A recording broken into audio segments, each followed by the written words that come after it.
आधुनिक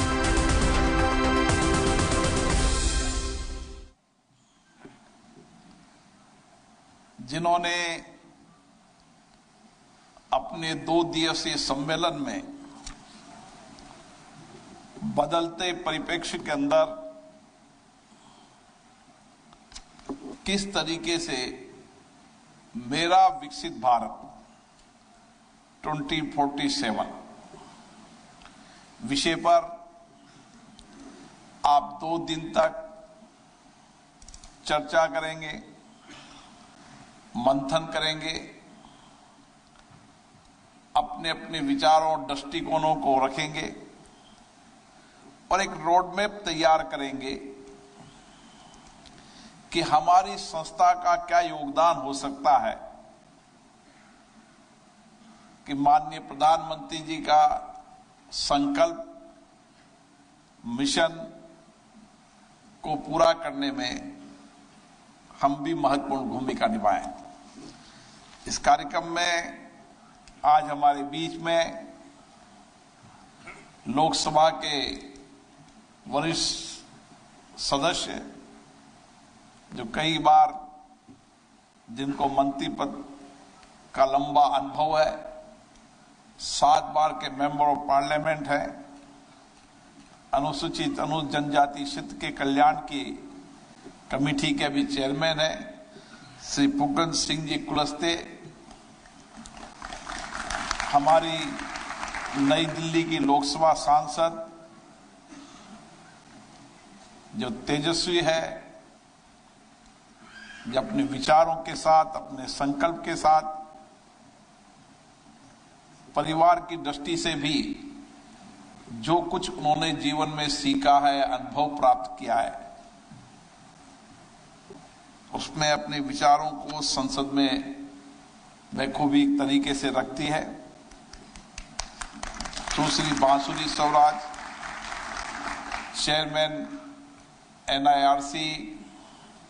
श्री संतोष पंजी, मित्तल साहब, राकेश यादव जी, जीवन चंद जी, मनोज कुमार आनंद जी, नवनीत कुमार जैन जी, RS भाटी जी और इस संस्था से जुड़े हुए सभी वरिष्ठ सदस्यगण, नौजवान विद्यार्थी साथियों, ये संस्थान एक ऐसी संस्थान है जिसने भारत के अंदर वित्तीय पारदर्शिता के साथ किस तरीके से हम लागत कम कर कर हमारे उत्पादन को बढ़ा सकते हैं, उसका बेहतर मैनेजमेंट करने का काम ये संस्था के सदस्य करते हैं। और इस संस्था के सदस्यों के अनुभवों का लाभ देश की आर्थिक प्रगति के अंदर, संस्थान की पारदर्शिता के अंदर और संस्थान की लागत कम कर कर उत्पादन बढ़ाकर देश के आर्थिक जीवन में परिवर्तन करने का काम, बहुत बड़ा काम किया है। और इसीलिए आपकी सामर्थ्य का, आपकी क्षमता का, आपके मैनेजमेंट का, आपका विजन का बहुत बड़ा लाभ देश को मिल रहा है। और जिस तरीके की आपकी भूमिका है, निश्चित रूप से आपकी भूमिका से आने वाले समय के अंदर भारत में आर्थिक निवेश बढ़ेगा, दुनिया के अंदर आज भारत का सामर्थ्य बढ़ा है, भारत की ताकत बढ़ी है, लेकिन उसके साथ साथ भारत के कानून, भारत की वित्तीय पारदर्शिता, भारत के वित्तीय कानून में स्थिरता के साथ बदलते परिप्रेक्ष्य के अंदर आवश्यक परिवर्तन करते हुए किस तरीके से सहज सरल बना सकते हैं ताकि वित्तीय कानूनों में पारदर्शिता भी हो,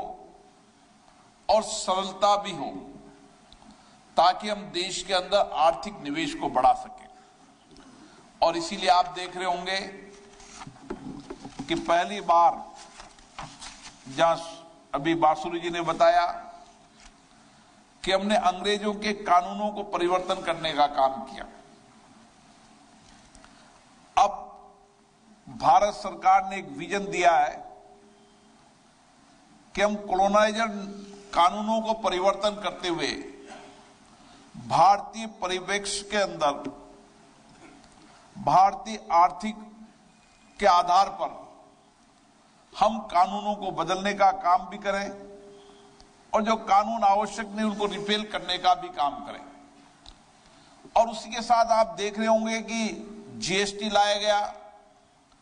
और जीएसटी के अंदर जो जो भी आवश्यक सुधार जो समय की परिस्थितियों के अनुसार आवश्यक हैं, उन जीएसटी के अंदर परिवर्तन करने का काम भी सरकार कर रही है। और आने वाले समय के अंदर जीएसटी कानून के अंदर पारदर्शिता हो, व्यापारियों, उद्योगपतियों, काम करने वालों को सुविधा हो, इस दृष्टि से भी समय समय पर आवश्यक विचार विमर्श करते हुए नए कानून लाने का काम सरकार कर रही है। और दूसरी तरफ आईटी एक्ट, वर्षों के आईटी एक्ट के अंदर जो जटिलता थी, कठिनाइयां थी, उस जटिलते कठिनाइयों को कैसे ठीक किया जाए, उसके लिए संसद में एक समिति बनी है। जो संसदीय समिति देश के सभी स्टेक होल्डरों से चर्चा कर विचार विमर्श कर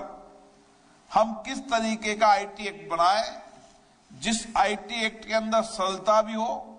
सुविधा भी हो, पारदर्शिता भी हो, और जो टैक्स देने वाले लोग हैं, जो इस देश के अंदर भारत की प्रगति में उनका योगदान है, उनको पारदर्शिता भी मिले। मुझे अभी आप लोगों ने चर्चा की है, निश्चित रूप से एक बड़े स्टेक होल्डर हो आप लागत मूल्यांकन के साथ, वित्तीय पारदर्शिता के साथ एक बेहतर तरीके से काम करते हैं। निश्चित रूप से समिति आपको भी सुनेगी और आपके सुझाव को भी प्राप्त करेगी।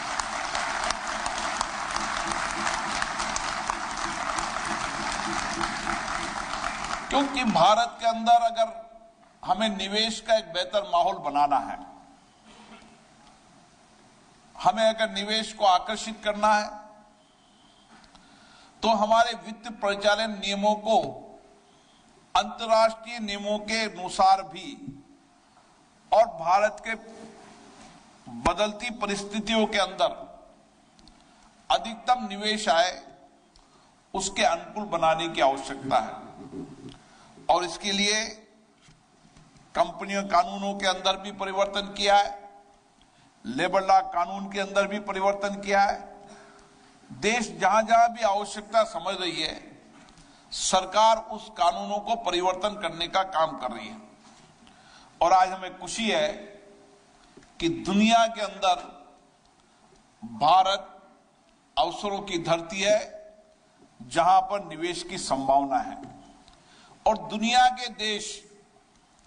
आज भारत में निवेश करने की ओर आकर्षित हुए हैं, क्योंकि एक स्थायित्व राजनीति व्यवस्था, देश में डेमोक्रेसी है और डेमोक्रेसी के साथ एक स्थायी मजबूत सरकार है और उसके नेतृत्व करने वाले एक विजनरी लीडर है, जिन्होंने राज्य के मुख्यमंत्री के रूप में काम किया, देश के प्रधानमंत्री के रूप में भी काम कर रहे हैं। उनके विजनरी नेतृत्व के अंदर देश कैसे आगे बढ़ सकता है, 10 साल उन्होंने